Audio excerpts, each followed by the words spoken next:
Importantly, this will be done with no additional out-of-pocket payment required from eligible patients. While the previous collaborations we had between the ministry and are largely linked to public health facilities, this new arrangement expands the coverage to all SHA-contracted facilities, including private, faith-based, and public health facilities. This is in line of ensuring equitable healthcare access for all. The maximum retail price per treatment session has been set to be Kenya shillings 40,000, down from as high as 120,000, with no co-payment required from the patients.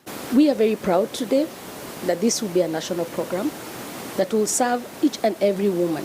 So when we talk about removing the financial burden, providing financial protection, health equity, then this is one of the things. And we invite all the other pharmaceutical companies to come and take the work and work together with this government and to work with the Social Health Authority, because we are in a good cause.